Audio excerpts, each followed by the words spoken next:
disturb. If your screen is unlocked, your notifications still go through. So sometimes I'll be in a lesson and it is still going. Oh yeah, I get that. It's always fun. Hello, everybody. Hello, musicians and listeners of all genres. We're live once again, and today I have Darian with me. Darian is a vocal coach. She's also a multi-genre musician. You play, obviously, vocals. You do guitar. What other instruments do you also do? My first instrument was piano, so I play the piano. Guitar, bass, really anything with strings. I was trained in like classical orchestral instruments, so bass, cello, violin. I tell people pretty much anything except drums. I'm not a drummer. Yeah, no, I understand that. That takes a whole separate set of skills right there. Well, awesome. Well, for the people that do know who she is a very busy vocal coach, but a very wonderful vocal coach, and she does lessons with people of all genres. It doesn't matter if you are starting out singing or if you have been singing for a very long time and want to be able to brush up on vocals. Towards the end of the stream, I will put into the bio like how to reach her. If you guys have any questions or anything like that, I can shoot them towards her.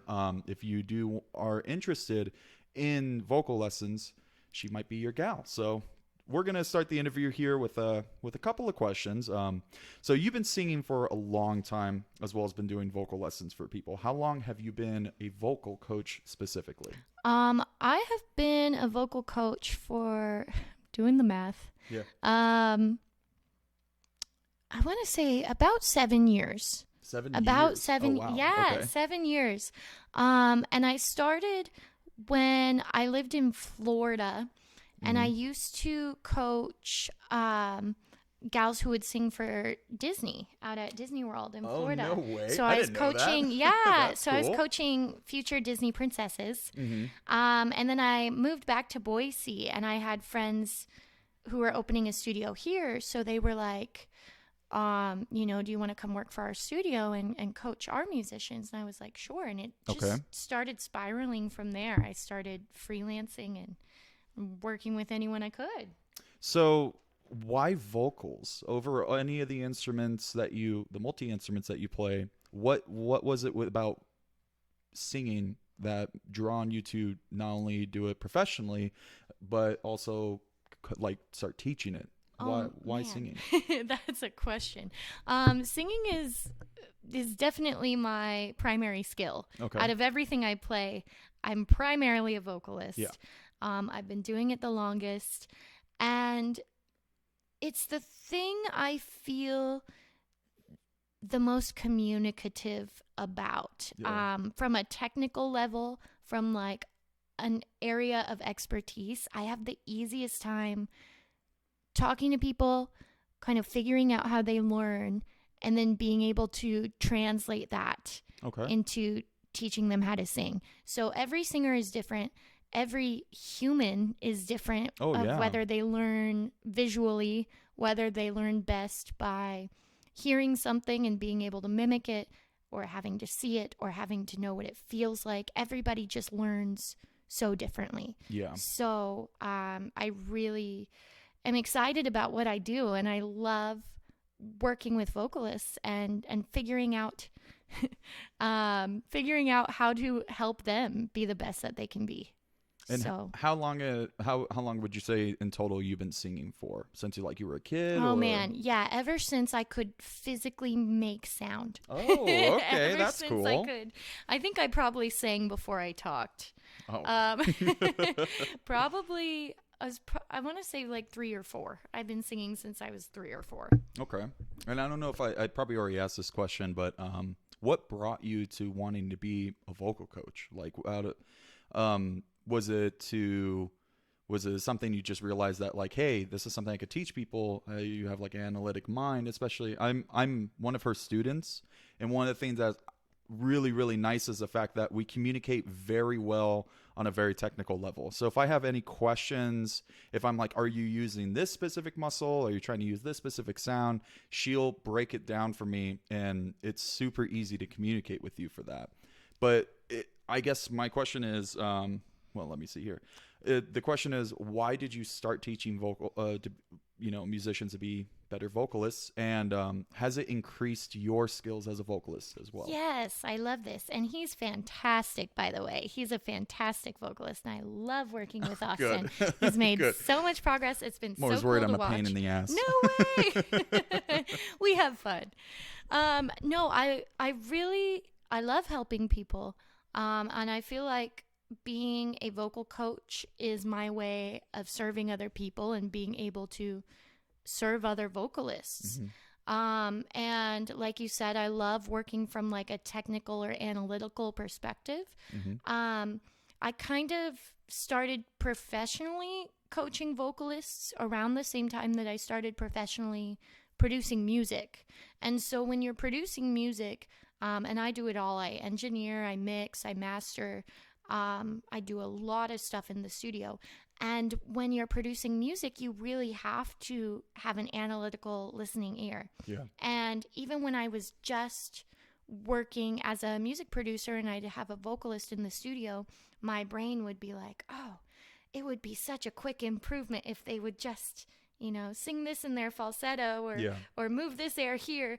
And so I was really heavy on vocal producing in the studio, and I would have these vocalists who were like, well, can you help me on a regular basis? Because I really want to achieve the same sound when I'm not in the studio, when I'm not in the room. So it kind of just spiraled from there. Okay. That's really cool. And I imagine as well, too, it's really improved your skill set as far as being a vocalist and whatnot. Yeah. And I mean, I remember teaching, like, for example, guitar for a little bit to a couple of guys, but they end up playing something a little bit easier than what I was trying to show them. I'm like, I never thought about that, like I never thought to actually like do something like that. So I imagine you run into that quite often with all sorts of different vocalists and whatnot. Yeah, I'm always inspired by, because like you said, I work with so many different genres and singers of different levels, and I'm always really inspired by what I hear, because no two vocalists are alike, and I'll hear something and I'll go, oh, I never would have thought to do it that way. And to be able to hear somebody else's natural style, it's really cool because everybody does things so different. And it constantly pushes me to be better, because I'm constantly thinking about how to communicate with people and how to help them just achieve a healthier vocal and achieve an easier vocal. And that helps me. I mean, I'm able to coach myself, in my own practices and listen to Myself objectively the way that, and that's a can of worms in itself. It's so much easier to listen to someone else and be objective about it and be like, man, this is what they're doing great and this is what they're killing it at. And it can be really tough for me. I'm a total perfectionist. So I mean, you're your own worst critic in a way. Yes. So to listen to your own vocal and then not go, I hate everything, delete it, and be able to go, okay, this is what I want to fix. This is what I want to tweak. And it's a balance. I mean, even with the vocalists I work with, it's such a balance, and I have to stop myself and go, okay, we're killing it on the technical aspect now. Remember to have fun. Remember to put that soul into it. Remember, at the end of the day, music is emotion, and that's why we do it. That's good. I just was reading some of the chats and whatnot, but maybe it's because I'm very far away from the mic. Apparently, Austin sounds a bit low to me, but some on how he is speaking into the mic.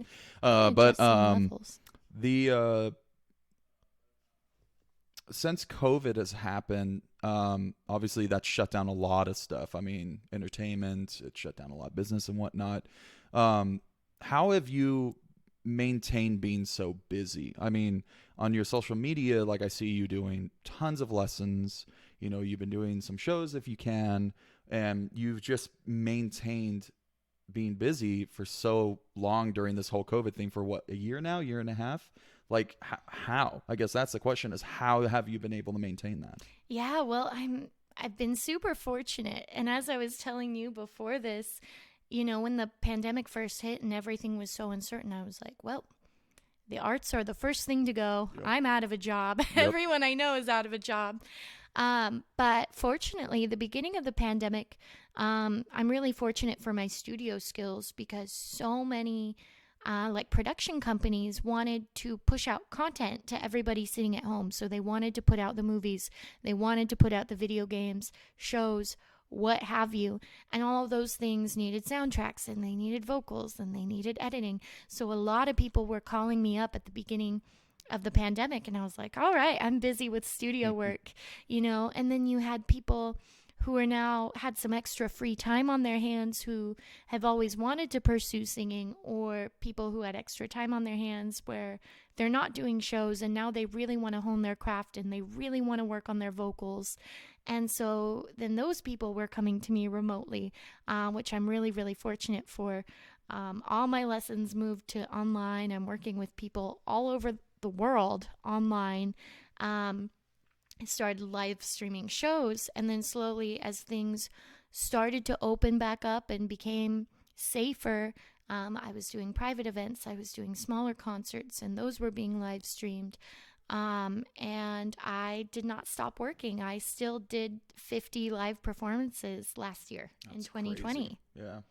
That's awesome. I mean, it's interesting because like we need entertainment, right? So it's cool that you are able to provide the entertainment. Not only that, but I mean, since COVID has happened, a lot of things have slowed down, like lots of things. But the number one thing that is really cool is the fact that there's a lot of people who have learned new skills during this whole time. I mean, so during COVID, what would you say is like the biggest thing you learned about this whole thing? Like what was a skill that you learned that you would have never done pre-COVID, like I guess. Me personally? Yeah, you personally. Yeah.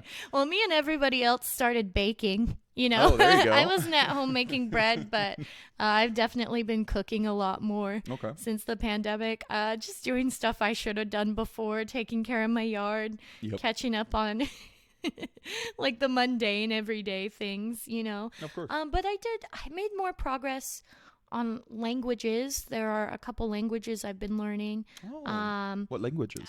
French, and then more specifically Mandarin Chinese, Ooh. which I had to learn some songs and do some projects. So that's taken up a good chunk of my pandemic time. But I've really stayed busy either way. I have a lot of little hobbies I enjoy. Been doing more yoga. I got a dog.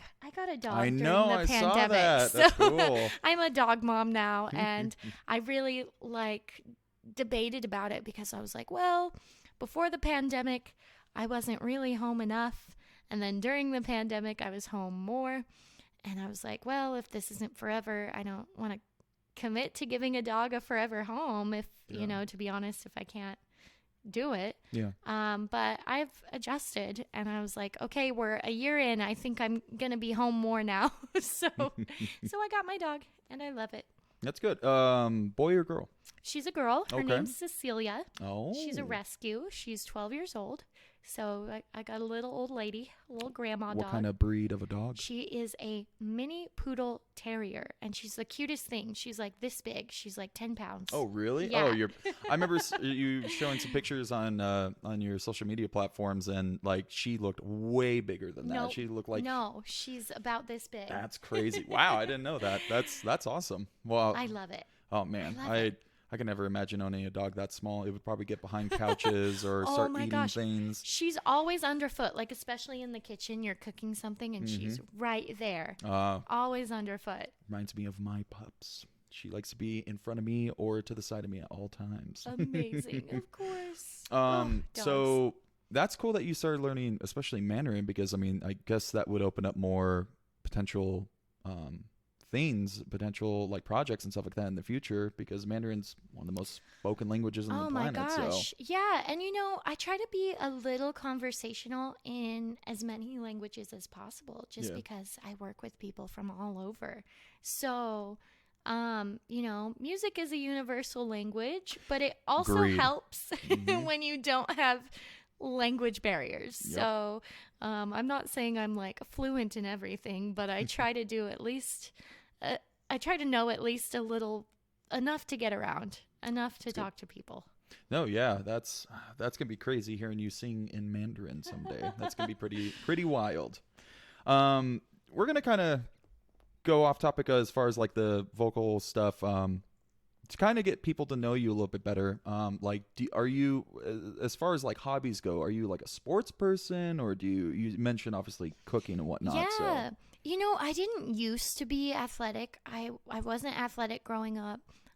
Sports were not my thing in school. I was like all music, all arts. But I really do. There's like so many solo athletic activities that I enjoy. I'm in the gym. I'm powerlifting. I love riding bikes. I love hiking. That's cool. Yoga.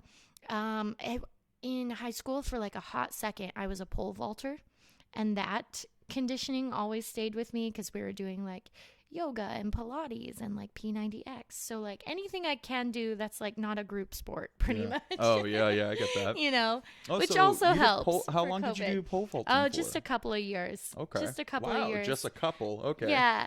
I was expecting maybe like, oh, I only did for a season, but a couple of years. That's you stuck with it. Yeah, and it was kind of like, to be honest with you, like I wanted a sport in high school because I was a choir kid. Yeah. I was the person who was in like 3 choirs, and I varsity lettered in choir, and that was like just my thing. And my close friends, they all did track, and I didn't want to run. So I was like, I'm going to be a pole vaulter. And there was like this small group of us where like we'd hang out and we'd do like mostly like strength training and stretching. And I was like, this is my jam. This is my speed, where I don't have to run. I don't have to try to outrun anybody. So that's what I did. Darian, professional vocal coach and pole vaulter. You need to put that in your I don't know bio. about that, but it all goes hand in hand. Like I tell my singers, the more cardio you can do, the more that you can do to stay in shape. Like mind, body, soul, voice. It all goes hand in hand. It really does. No, especially, I mean, we've both played, we both perform, we've both done the studio thing. I mean, like, it's surprisingly enough, as much as you don't want to exercise, if you don't want to eat healthy or anything like that, it really does affect your voice. It really affects all aspects of your voice. And I never understood that because when we started taking lessons, I was still smoking cigarettes, and I actually switched over to this, which isn't much better, but it's a lot easier on me. It's progress. And I didn't nearly drink as much water or even get really into tea or anything like that. I didn't start actually like...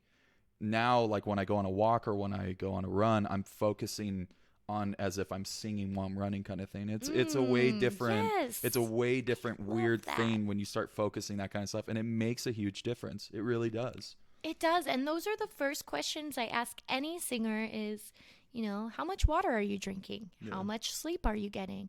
You know, and not because like I'm judging your lifestyle, but just from like a healthy perspective. And your voice, your vocal folds are a muscle, so it really is an athletic activity. You have to treat it as such.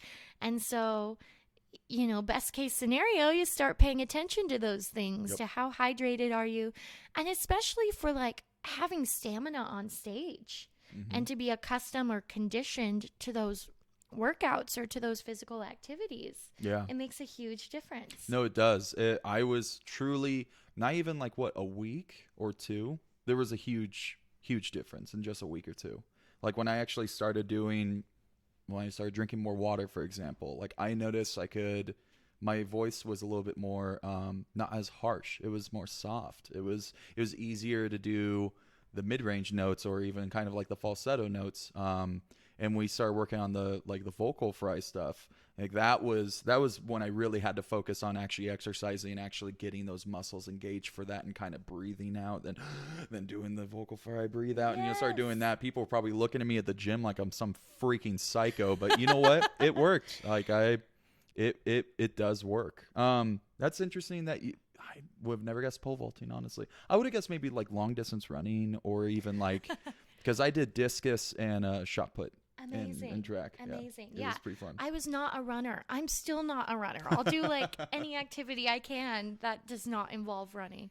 But you know, I'll jog on the treadmill and I'll sing through my set.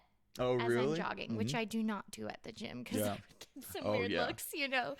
That's the ultimate confidence like breaker right there. I mean, that's like top confidence. You know what? I'm going to do this at the gym. Who cares about anybody around me? I can do this. Blah, blah, blah, blah. You You do you. But yeah, I'm the kind of person where like anything I could do that is like, you wouldn't expect me to do it. Yeah. That's what I'm doing. So I was a pole vaulter. I took up boxing. Kickboxing or like actual boxing? Okay. Boxing. Yeah. Okay. Stuff like that. Just anything you wouldn't expect me to do. That's what I wanted to do. Bare knuckle boxing in the back alleys and of England for money. Not quite. Not quite. But you were a pole vaulter? Austin's dad was a pole vaulter. I didn't know that. I had no clue you were a pole vaulter. Interesting. My junior year, I had the third highest height in the state of California. Oh, that's awesome. Highest. 13.6, yeah. What? Amazing. I don't need a pole vault. I just need to jump really high. There you go. I am my own pole vault. I am the stick. I was not a 13.6er. That was not me. So I remember in high school like watching that. And I'm just looking at those people like they were freaking psychos because you are launching yourself. And it's terrifying. The first time I watched it, I was like, no. Yeah, exactly. No way. But there was like a lot of prep, a lot of technical and analytical prep that went into it, which I was like, okay, it's just 6 steps. I'm taking 6 steps and I'm doing a certain preparation on each step. And then I'm going to go. And you don't even think about that part because you're thinking about all the things leading up to the scary part. Just like singing. Yeah. Just like, of course, if you think like, oh, I'm going to go on stage and I'm going to be in front of all these people and it's terrifying, then that's what it's going to be. Oh, man. So to kind of go off of that, I remember our very first vocal lesson. I was more terrified doing the vocal lesson than I was going on stage in front of like hundreds of people and just kind of it's a different element, but it was great because it brought a lot more confidence. Like I was telling you earlier, it went from somebody giving me a microphone and looking at how many people are going to be looking at me to, give me that microphone. I just want to sing because it's fun now. I love that. And it's been so cool working with you and so fun to watch your progress. Thank you. Yeah, you've made incredible progress. And like we were talking about earlier, it really is a more vulnerable thing.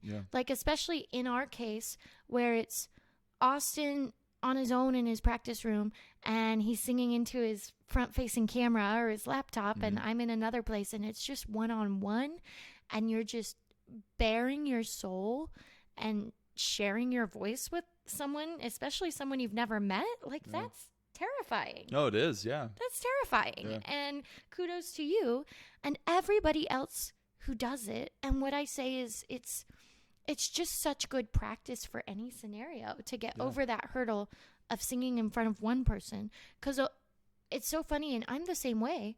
I don't mind singing in front of a big crowd, especially when I can't see their faces or the lights are so bright and the stage is so big. You don't think about it as much. But then when you're just singing in front of one person or a small crowd and you're looking them in the eye, of course that's more uncomfortable. Oh, yeah. Of course it is.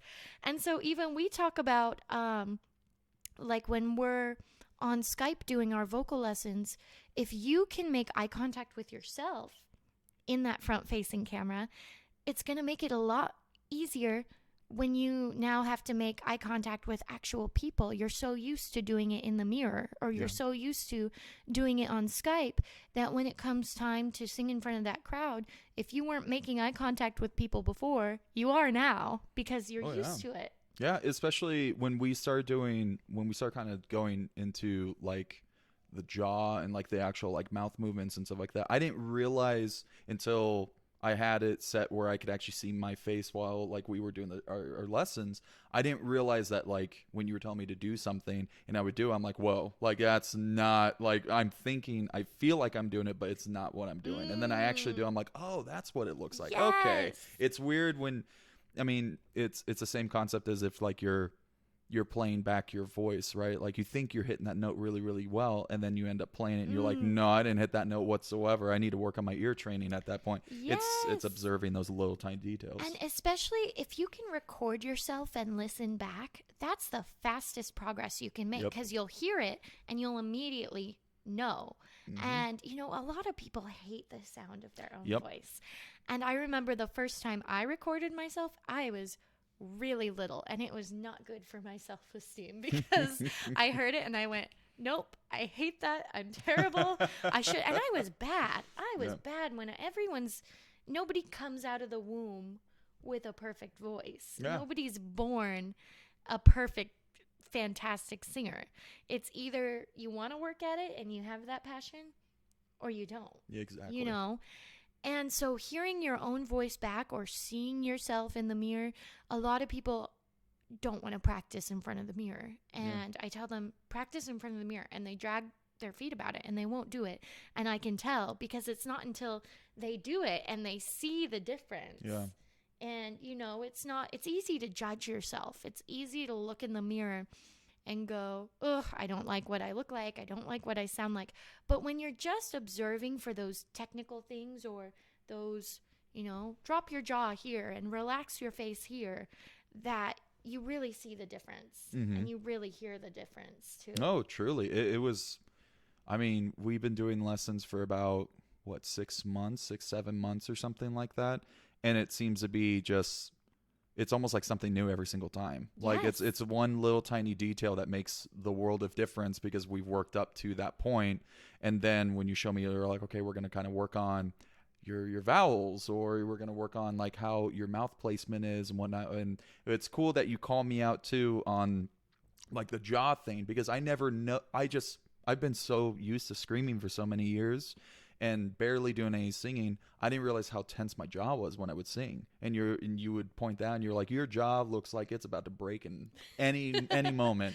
So it's cool going through, and that's why you do vocal lessons, guys. If you're very curious about singing, trying to get very, very deep into it, or even if it's just a hobby for you and you want to get a better voice, I recommend getting a vocal teacher, because they're going to look at what they need to work on. And that's the biggest thing. Yes. It's awesome. And I love it. Oh, yay. It's a lot of fun. I love it. And speaking of that jaw tension too, it's like little things like that you don't think about. Oh, yeah. Nobody thinks about what their jaw is doing or what your tongue is doing. The whole thing they're trying to do is hit that note. Yeah. Or they're trying to make that sound or something and like that. And a good like rule of thumb for like anyone, even if you have no vocal experience, or if you have never studied voice at all, if it feels relaxed, if it looks relaxed, then it is relaxed and it's going to sound relaxed. And especially in heavy music, I mean, with the emotion of what you're singing, you have so many people, they're singing and you're scrunching your face the whole time. You're getting really into it and you don't realize how much tension that's actually putting on the voice, because when you have tension in the face, you have tension on the voice. Yeah. And so that's what I'm constantly drilling into people, like, Austin, is just relax the face. Just if you've got tension, you got to let go of it, because you're not going to get your best vocal singing that way.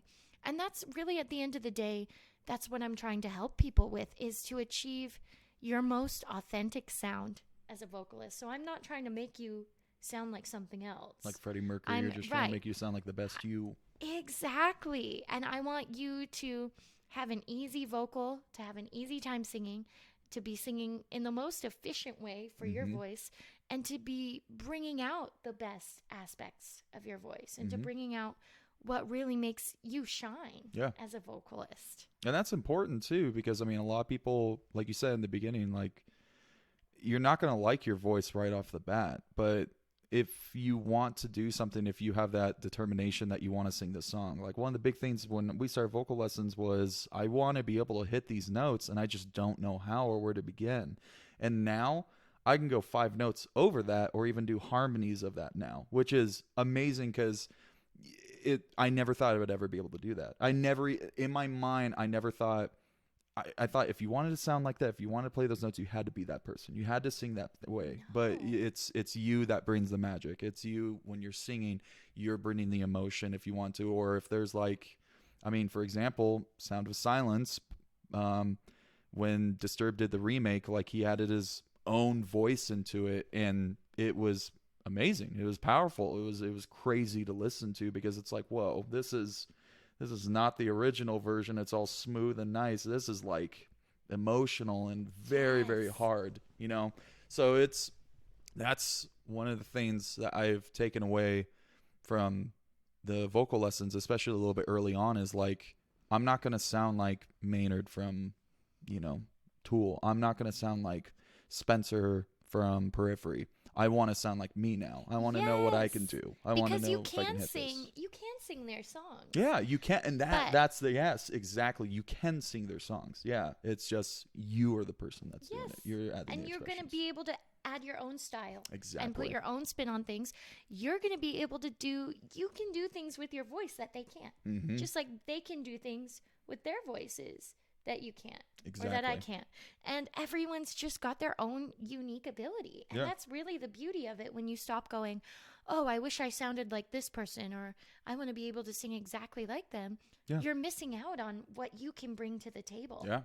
So make that a little, 2 cameras. We got 2 cameras going on. Make that a little note for you guys that, it's something you can do. Like, you can hit those notes. And if you need the training, I highly recommend getting an actual vocal coach. Yay. But big things, especially warm-ups, making sure you are healthy. And not only that, just play back and see yourself playing and whatnot, because it's going to make the biggest difference in the world. And I'm talking like weeks too, because I've seen people, I know like Gino, for example. Like I remember listening to Gino. I remember hearing Gino sing one time, and I was just like, I've never heard you sing like that before. Like, what? Like, I'm like, it was just, well, I can't remember what he was singing. I think he was just singing something, but it was just so smooth. And when I was like, I've never, like, it doesn't even sound like you in a way. Like, and I meant that as a compliment. Like, it just almost doesn't even sound like you. I thought I was listening to like a recording or something like that, So it's cool. It's cool what you can do. And I've worked with Gino before too. Yeah. Yep. That's how I got the reference. Yeah. Was he was the one that was like, you need to go to her. Vocalist. Fantastic. Dustin7287 says, should I smoke 4 packs a day to sound like Jerry Cantrell? #jokes. You know what? #jokes. It's probably not recommended. No. But you do you. But you know what? Like the vocal fry, you can achieve that same sound. The same sound in a healthy way without smoking 4 packs a day. You really can, I promise. Or smoking crack. Don't do that. None of that. Again, not judging your lifestyle. Just exactly. Not judging your lifestyle. It's just not recommended. So being a multi-genre musician, do you find yourself having to do different vocal warm-ups for depending on the genre that you're working with? Or? Yes. I think there's different warm-ups depending on what technique you want to focus on or what in your voice you're trying to warm up. So it's really interesting for me, especially for me right now. I've been singing a lot of like classical or opera or like Broadway style show tunes. And those warm-ups that I do for that are very different from like what I would have you do for your music. So absolutely, there's different warm-ups for different styles of music and for different techniques. So I'm going to try to word this as best as I can, but do you find yourself working with a genre for so long you kind of get stuck in that style? You kind of get stuck in that vocal style of doing that? I wouldn't say stuck, but especially it's those muscle memories, right? Or those habits that we build. And I have to like kind of flip the switch. If I've been singing classical all day and then I come into a session with you and I have to go, oops, like let me do some things that'll get me in more of like a contemporary mindset or more of like that rock and roll sound. So for sure. And there's records of my own that I listen back to and I'm like, man, I know exactly what I was listening to those days or exactly what I was influenced by, because you can hear it in the way that I'm singing. Yeah, it's insane. I mean, I remember there was a time where I was singing specifically just bands and whatnot. And then when I tried going over to, oh man, I just forgot his name, but that was one of the songs that we sang in one of our vocal lessons. Shapes in the Sun. Yes. Yeah. So great going song. from like Periphery to like death metal vocals, all that sort of stuff, and then going back to that, I'm realizing like, whoa, I don't need to project as much. Like I'm having to like relearn, like, okay, we're gonna do this, I have to use this. So it's pretty weird. We call that having different vocal tools in your toolkit. Yeah. So you might have a toolkit, right? But you don't need your drill all the time. You don't need your power saw all the time. But you might need to pull it out for this one project. That's Victor Wooten actually said that about music theory one time. He said, you are the car, you're driving the car, which is your instrument that you're playing. Music theory is a toolbox in the back of your car There's a reason why it's in the back of your car, because you don't want it to be in the front passenger seat all the time. If you haven't used your tools all the time, you're just doing theory. You're not creating expressive music. And that blew me away, and that kind of leads me to my next question. Do you find yourself more of a theory person, or do you find yourself more of an ear person? Now, it's a balance. Okay. I think everything is a balance, because you just made a very good point that if you're all theory focused all the time, then that's going to show, and it's going to take priority. But, you know, if you're all emotion and no theory or no technique, then, you know, that's going to show in your vocal as well. Yeah. So it's a really fine balance. I have had music theory training. I went to Berklee College of Music in Boston. I went to Juilliard in New York. And before that, I was just a theory nerd. I was obsessed. Like, I really wanted to learn it. Yeah, especially in that environment for however long that you went to the schools. Yeah. And so, and even before that, even as a kid, like, music class was my favorite class in school. I was always just trying to soak up as much as I could about music theory. And now I'm like really thankful for those foundations. Yeah. Because even knowing a little bit of theory goes a long way in how you write your music. But it's a fine line, because even for me, I'm a very analytical mind, so I'll get lost in those details. I'll get lost in the technicalities, and sometimes I have to reel myself back in and be like, oh yeah, this is emotional. Oh yeah, this is art. And there's like so much of my own life experience or stories that I can contribute to this. And you can't forget, you just have to try to have a balance of both. Oh, yeah. And especially, it doesn't matter if you sing, it doesn't matter if you play an instrument or anything like that. One of the cool things I've ever discovered, especially when it comes to vocals, guitars, bass, piano, it doesn't matter, is if I can't think of like a harmony for this certain song or whatnot, I usually will just end up going through the modes. Or I'll think like, oh, what would harmonic minor sound over this or something like that, right? It does help, but like we were saying earlier, it's a toolbox. Like, if you don't know what to do, it's a great tool to use. Exactly. And I think coming back to that music theory knowledge, or, you know, coming back to what works in the chord progression or what works in your melody, is great for if you have a roadblock, or if you feel stuck and you're like, okay, now what? Now where do I go with this song? Now how do I finish it?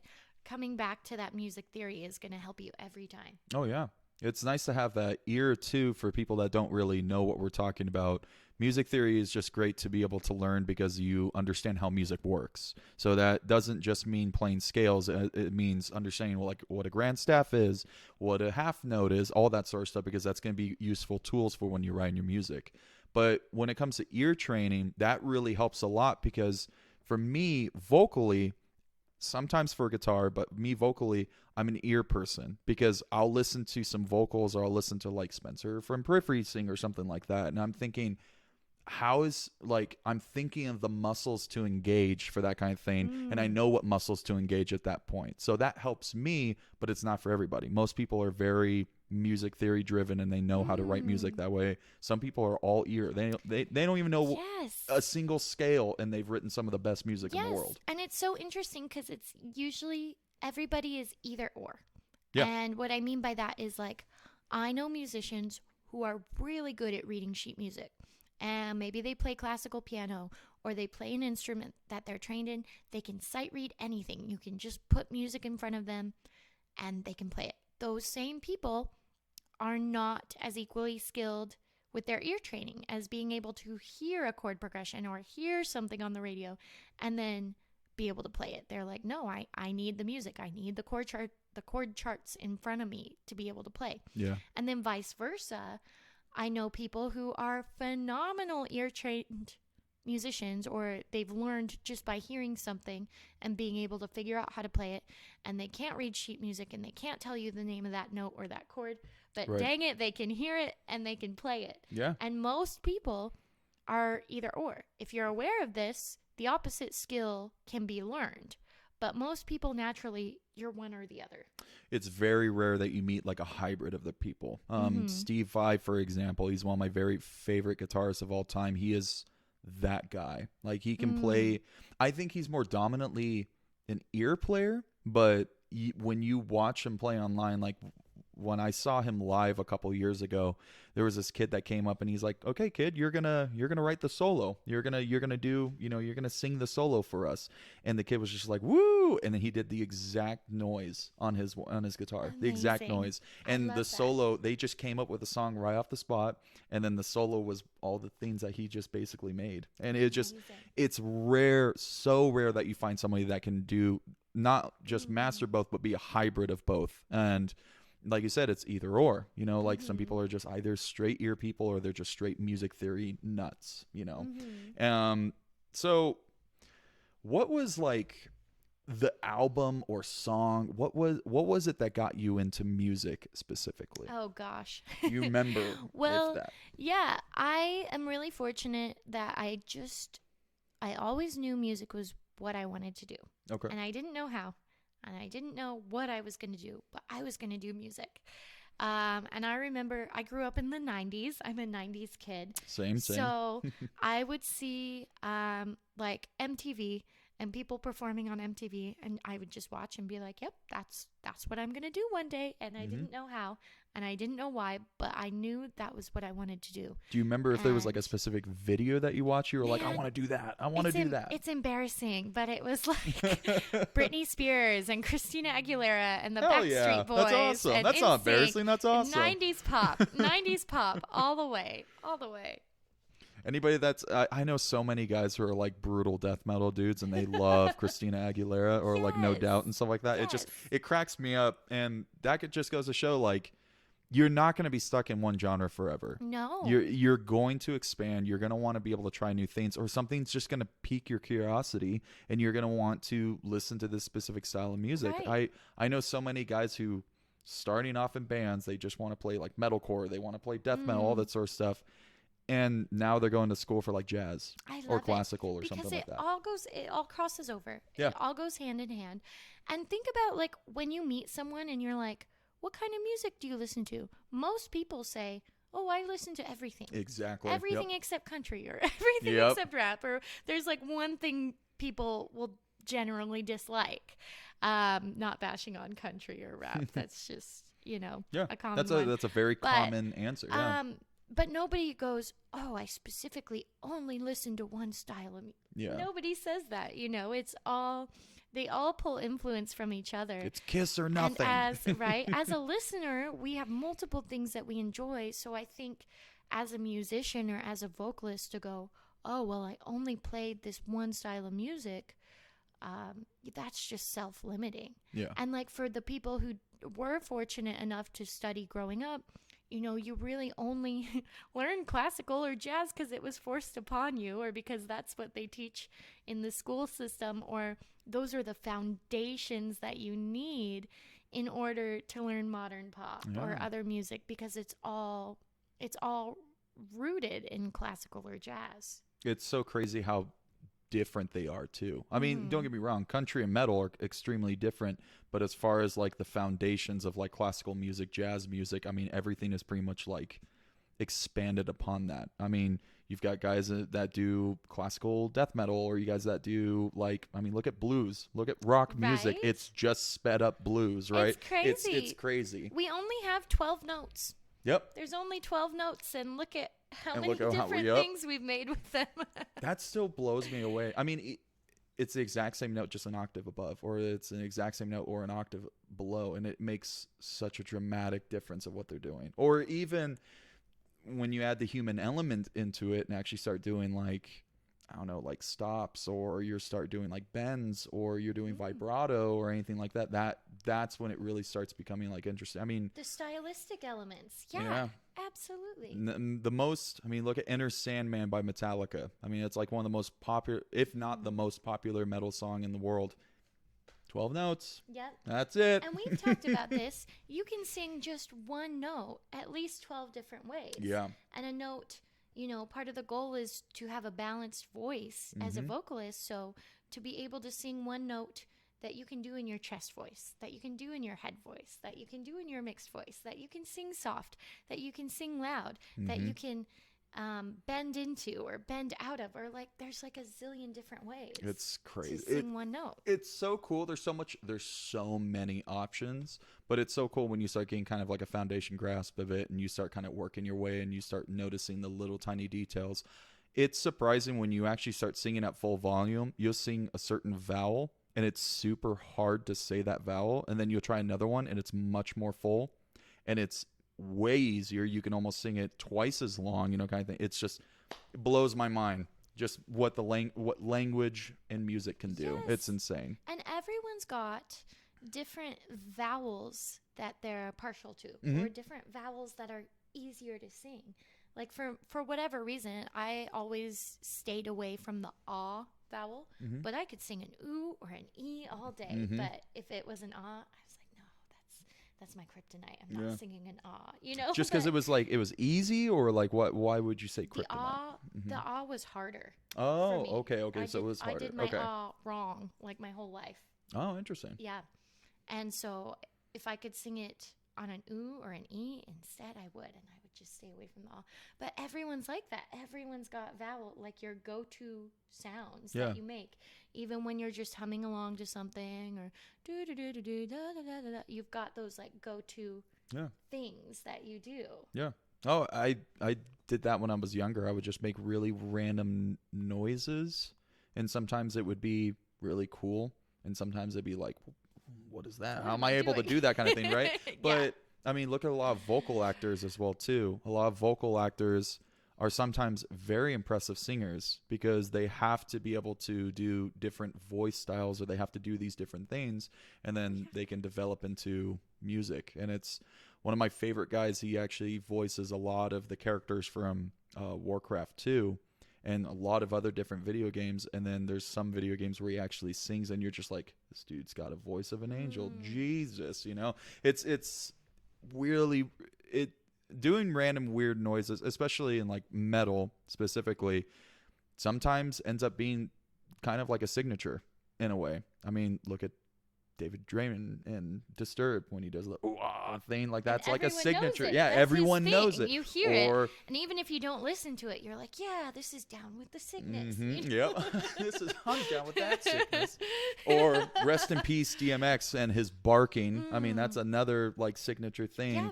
I mean, everyone has their own little signature thing, but that's a noise that they've made, kind of thing. That's just a noise that everyone thought would probably be absolutely ridiculous.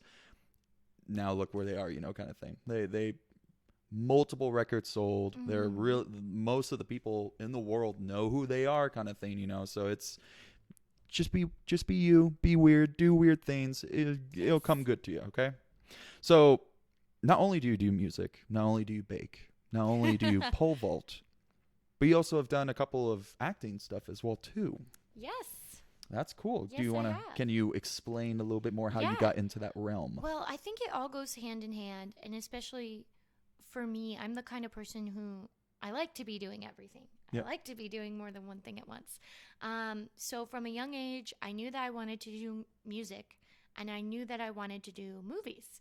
But it took me much longer to get into the movie world, and I actually got into it by way of soundtracks. By doing voiceovers, singing on soundtracks, writing soundtracks, and then also kind of getting my foot in the door and being like, hey, by the way, I can produce music, but also I can produce your movie. And, I was like writing and producing and directing. And then I was like, hey, by the way, I can act too. Because like, I don't know, for me, we were talking about like vulnerabilities earlier. And it was like a more vulnerable thing for me to be on camera instead of behind the camera. And even this for me, like a year ago, this would have been terrifying. And so I just more recently become more comfortable on camera.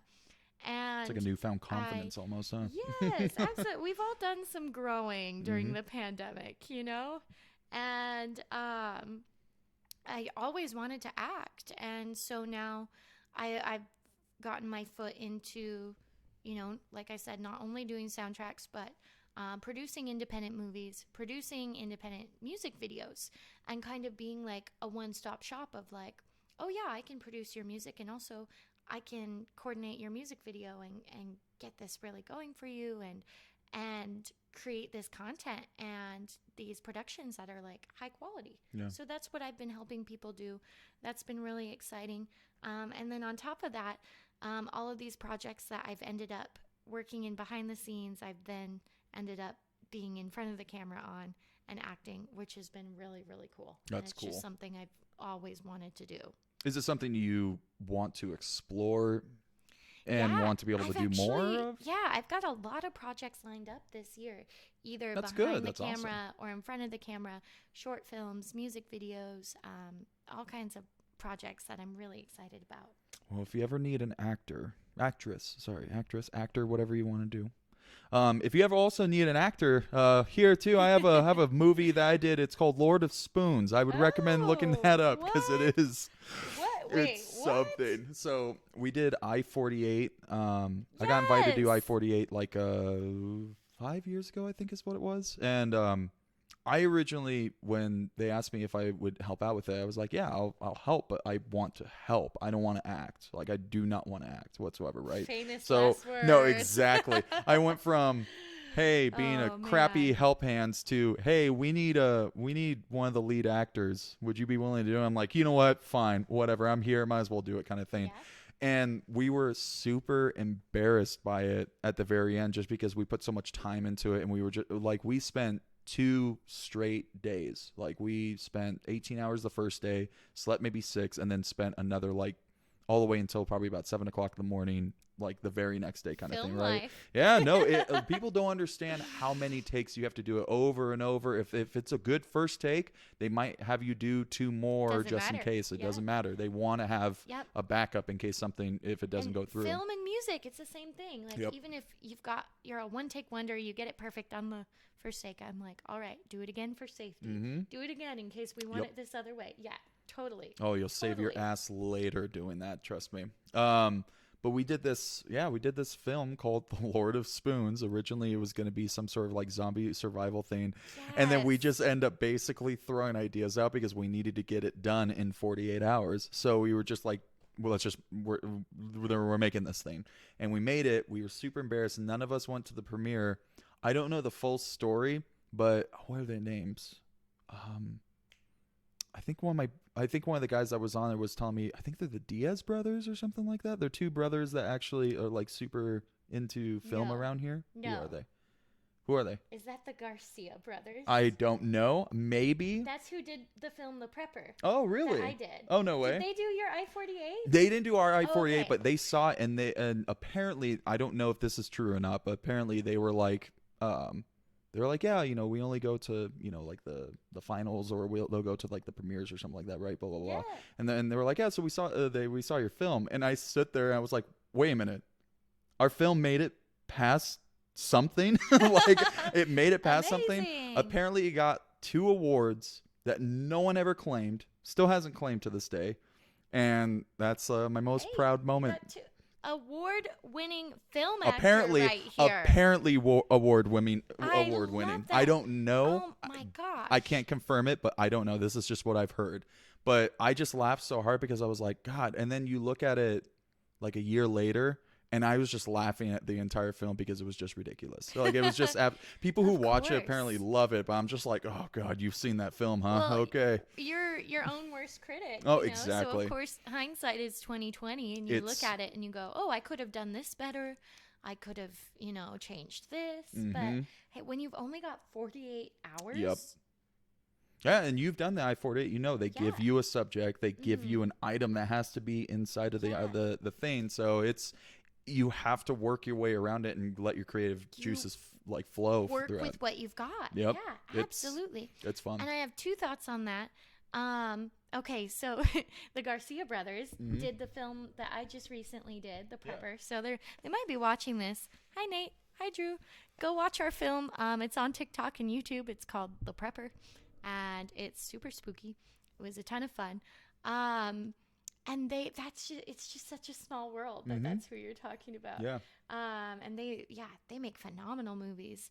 And my other thought on that with 48-hour film festivals, which there's all kinds of them out there. There's I-48, There's N48, there's CA48, comedy one, like yeah.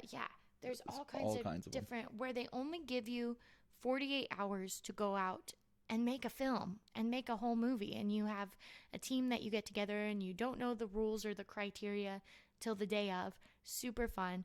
And it's a challenge. It is a challenge. It's such a challenge. Oh man, especially if you're dedicated into it and it's something you want to do as part of like film, it will take a lot of your time. And but the thing is, it was fun. Like I look back at it now, and it was one of the most stressful moments of my life because we were just trying to get it done right. But after that, I just felt like 6 months later, I just felt like I was happy I did it because it was the work. You feel good about the work kind of thing, right? And it's like a tangible result when you have a deadline. And anyone, us perfectionists, know that when you don't give yourself a deadline, you'll tweak something. Yeah. Forever and ever Yep. until you force yourself to have that deadline and put it out there.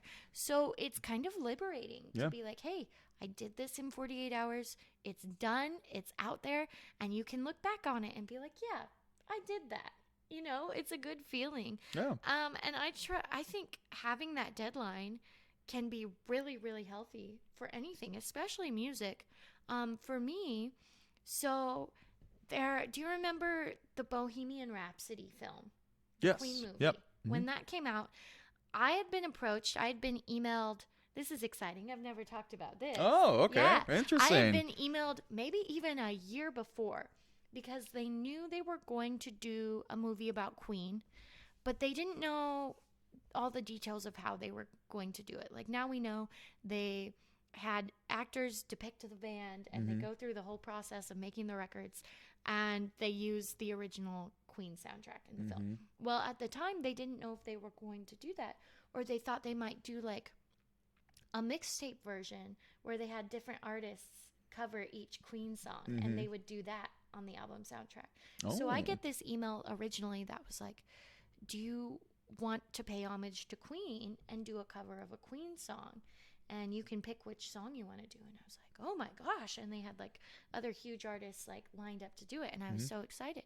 So I learned Bohemian Rhapsody, and I had like 48 hours to compose my own version of it. Oh, wow. You know, no big deal. Just Bohemian. No big deal. Bohemian Rhapsody. Potentially being part of Queen history forever. Right, no big deal. Right. And so the pressure was on, and I had 48 hours to go into the studio and then produce every aspect.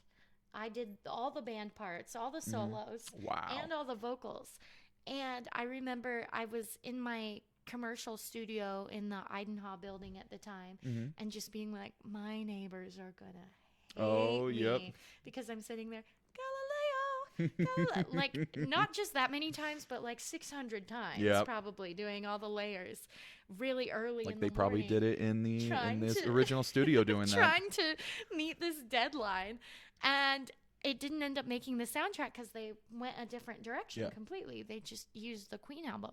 So then I had this version of Bohemian Rhapsody that I did in 48 hours for the film soundtrack. I will have to listen to that. And it's on Spotify. Oh, it is? Okay, YouTube. okay. And even when I play it back, I'm like, oh, I could have done it so much better. But I called it the one girl band version because that was what I did in 48 hours with what I had. Yeah. So overall in the 48 hours, how long do you think it took you to get everything together? At least the full 48 The full hours. 48 hours, okay. I wouldn't be surprised. I clocked it somewhere, and I at least spent like a good few hours learning the guitar solos, and then a few hours recording the guitar solos, and then after that listening back and realizing, man, like my guitar chops aren't where I want them to be. I'm going to play this solo on the keys instead. There you go. Yeah. And then I'd spend a few hours learning it on the keys. Yeah. And a few hours recording it on the keys. Man. You know, so I knew those parts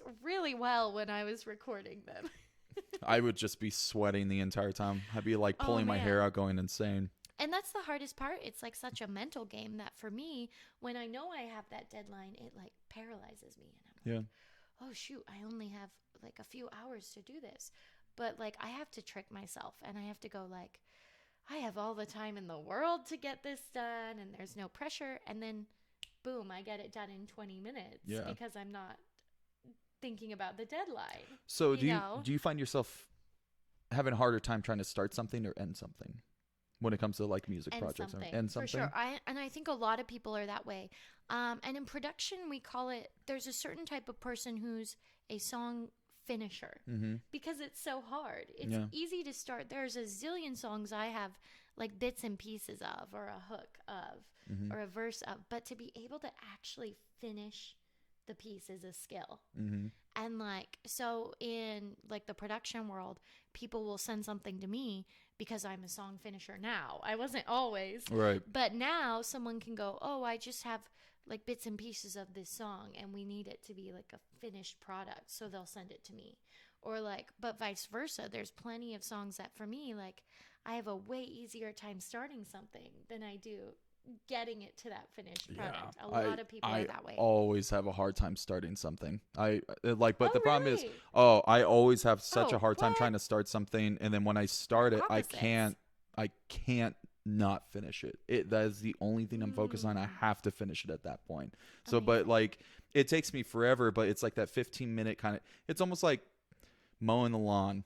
Like the first 2 times around, I'm just dreading the whole friggin' thing. And then after that, I'm like, yep, this is good. I want to keep going. I want to keep doing this. And I'm the kind of person where I'm like, I don't even want to get started. I have to go out and start the mower. But then once you do it, like you do it. Oh yeah, you do it. Yeah. No, it's amazing. It's crazy how it's interesting what we've talked about here in the opposites, and also here in the things that we also have a lot in common together. And it makes us interesting musicians on our genres, or whatever we're working with and whatnot. So, but honestly, I think we're gonna go ahead and wrap it up here. Did you have anything you wanted to say before we stop the stream? No, this is just so cool. Thank you so much for having me. Thank you. This is a blast. I love working with you, and Thank you. Love being interviewed by you. Cool. Apparently. Sweet, good. I was super happy when much. you said yes, so I was like, oh, sweet. I was super, super happy. But if you guys have any questions for me, or if you have any questions for her, I will go ahead and post all the links of like her, where you can email her if you have any questions about her music, or the different websites that she has for her music. I will also provide like where you can talk to her as far as like vocal lessons, getting something set up. I highly recommend, especially being a male vocalist. I was a little skeptical at first just because I was worried. I was like, maybe she doesn't know my genre, she doesn't know this, and then realizing, okay, you know a hell of a lot more than I do on a lot of this stuff. So it's cool to work with her and get to understand how I work better. So, but you guys have a good one. I will go ahead and post the next stream probably tomorrow. Some more the information for the next stream tomorrow. I'm actually gonna be doing Clark Wheeler of Dogs in the Fight. Yeah, so I'm pretty excited about that. But thank you all. 2 cameras. Forgot. Thank you all for joining us. And if you have any questions, feel free to message me. But until then, musicians and viewers of all genres, thank you for tuning in. Thank you, Austin. This is so awesome.